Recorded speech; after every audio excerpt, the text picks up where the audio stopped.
Rosemary Asibo Ingayo, a former FW from Australia and certified public accountant 7 years in service.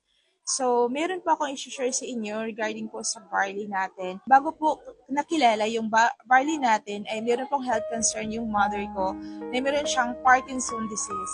And marami na po siyang tinitake ng mga gamot, iba't ibang klaseng gamot, at nagkaroon po siyang komplikasyon sa kanyang sakit. Meron siyang high blood, dumating ding nagkaka-diabetic siya, heart enlargement po. Stroke po yung mother ko, and then dinala na siya sa hospital at nagtagal po si mama doon, and dumating po sa point na wala na pong gamot na i-issue yung doktor sa kanya.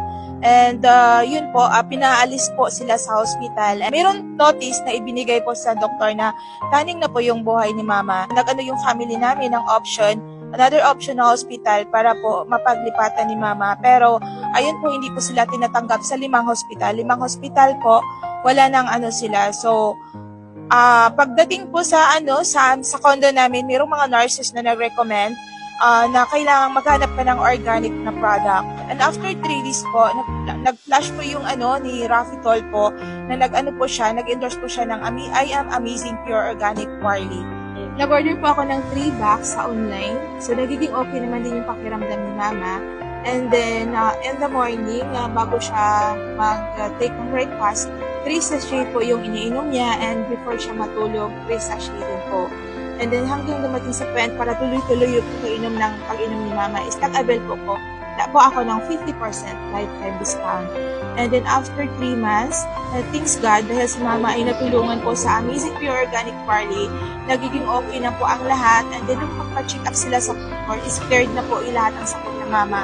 And then right now is nakakalakad na po si mama dahil po sa I Am Amazing Pure Organic Barley. Ako rin, nagkakaroon din ako ng skin disease. So, ang start niyon is may namumula sa buong katawan ko, mukha hanggang sa talampakan po. Lahat areas is affected po.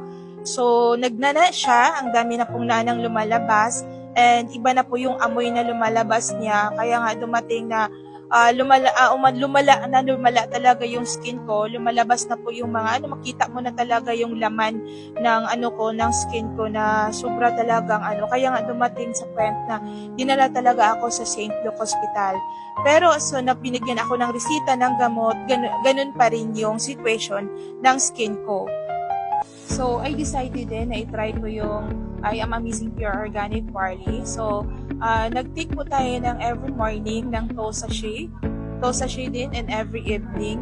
And then, naggawa din ako ng cream na pinahid po sa lahat na affected na area sa aking katawan. After 27 days, so tuloy-tuloy po yung paggamit natin ng I Am Amazing Pure Organic Barley. At ito na po yung result sa akin. Nagbalik na po yung normal ng skin ko at nagiging okay na po ang lahat. And thank you so much po sa I Am Amazing Pure Organic Barley dahil ako po yung natutulungan din, pati yung mama ko. Kung meron kayong health problem na kagaya ko na merong skin disease, and to my mother na na stroke po siya and complicated na po ang kanyang sakit, mas maganda, itry po yung ang I Am Amazing Pure Organic Barley. Kung natulungan ako at natulungan yung mother ko, sure ako na matulungan kayo nito. Thank you so much!